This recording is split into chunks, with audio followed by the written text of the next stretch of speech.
Shalom, povo de Deus, que Deus te abençoe. Eu sou o pastor Miguel e você está no meu canal do YouTube.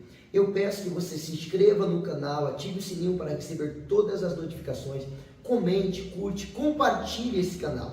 Me siga em todas as redes sociais. Eu quero tê-lo aqui comigo para que você possa aprender mais e mais da palavra de Deus e juntos nós vamos nos edificar com o poder de Deus. Fique nesse vídeo e assista até o final.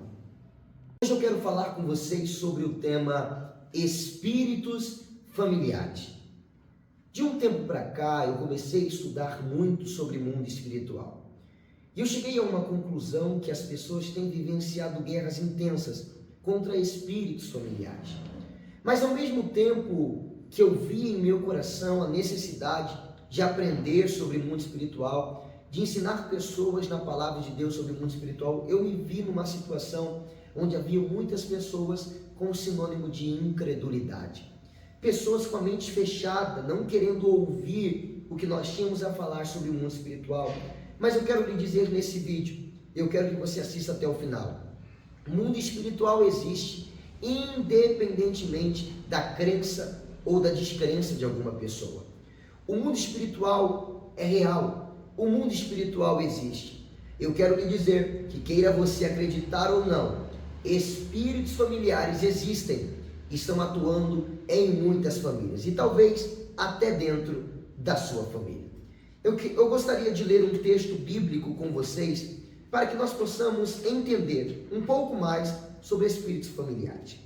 Isaías, capítulo de número 8, no versículo de número 17, o texto diz: "E quando vos disserem, buscai os que têm espíritos familiares, e os feiticeiros que gorjeiam e que murmuram, não deveriam o povo buscar a Deus a favor dos vivos? Consultar-se-ão aos mortos?" Em Isaías capítulo 8, você pode observar e ver que Isaías está fazendo a alusão, ele está se referindo às pessoas que tinham os espíritos familiares.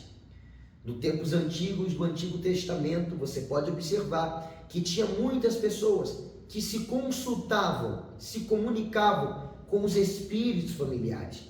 Os mortos faleciam, morriam, eram enterrados e depois as pessoas chegavam até os feiticeiros para se comunicar com o espírito daquele que faleceu.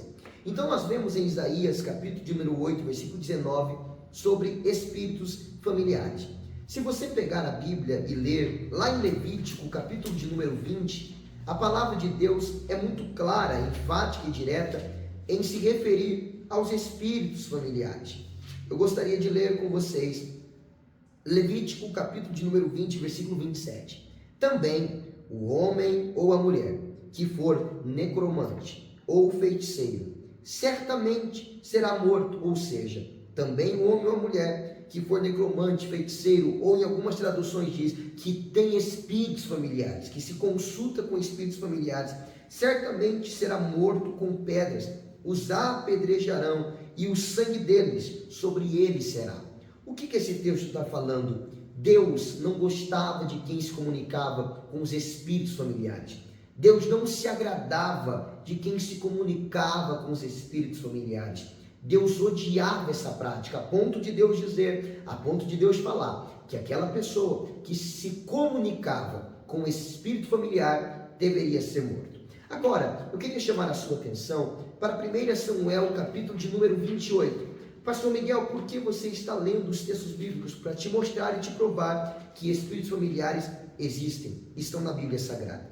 1 Samuel, capítulo 28, é um texto que fala de quando Saul se consulta com uma necromante, uma feiticeira. E Saul diz assim: "Então disse Saul aos seus servos", 1 Samuel 28, versículo 7, "buscai-me uma mulher que tenha um espírito familiar, para que eu vá a ela e a consulte.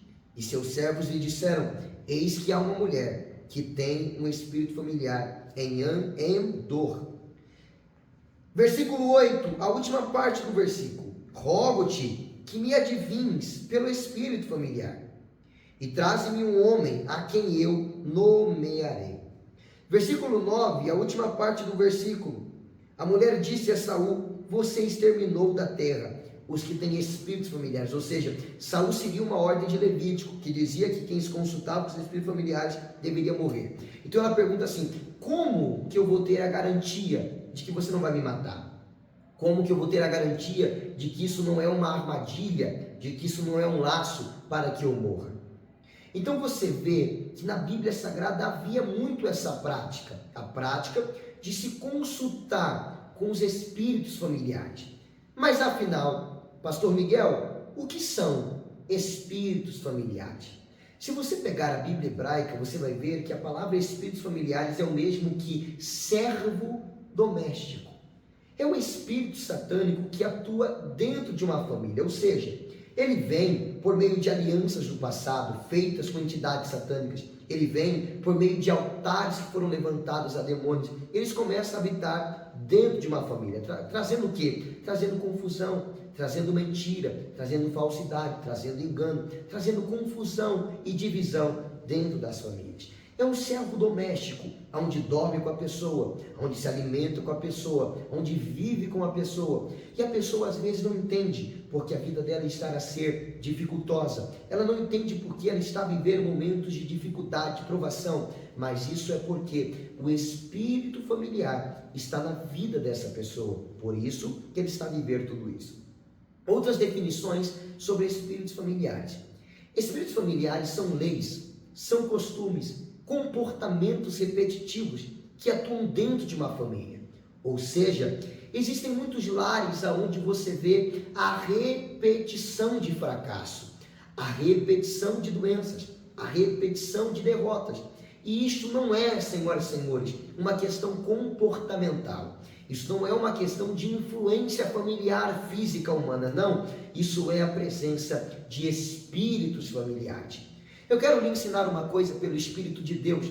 Você deve observar o histórico familiar. A família que você está, qual que é o histórico da sua família?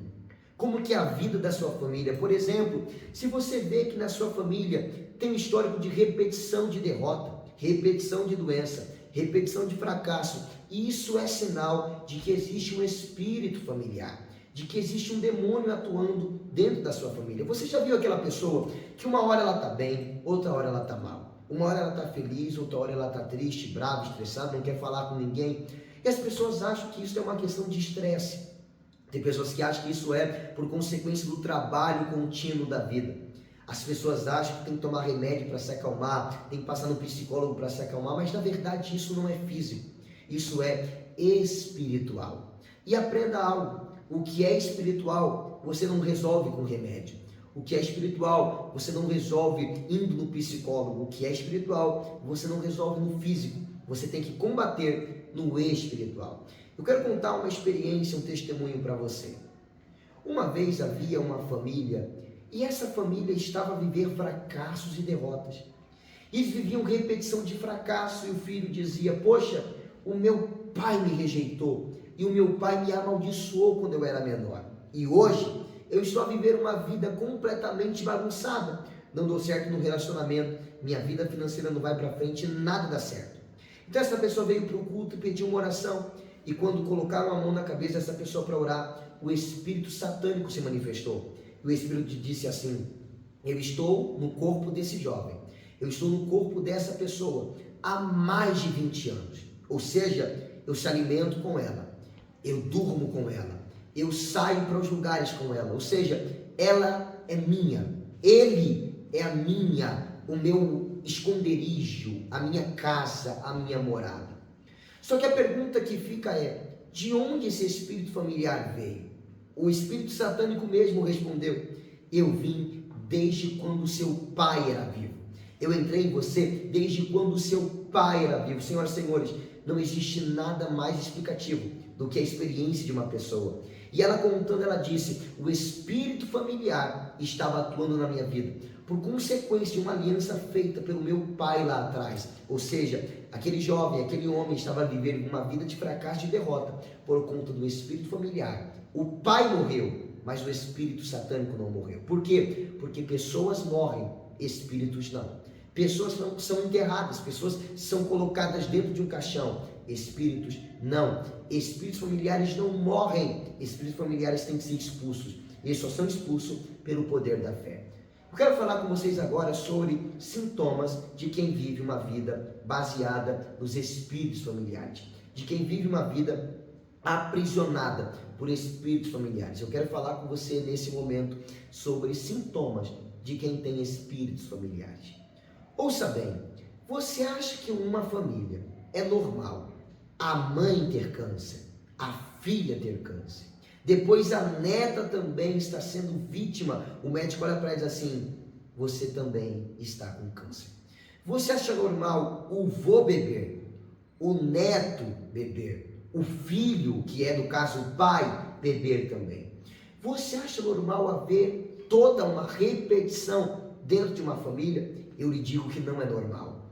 Você tem que observar que não é normal isso daí. Você tem que entender que os espíritos familiares estão agindo no meio das famílias.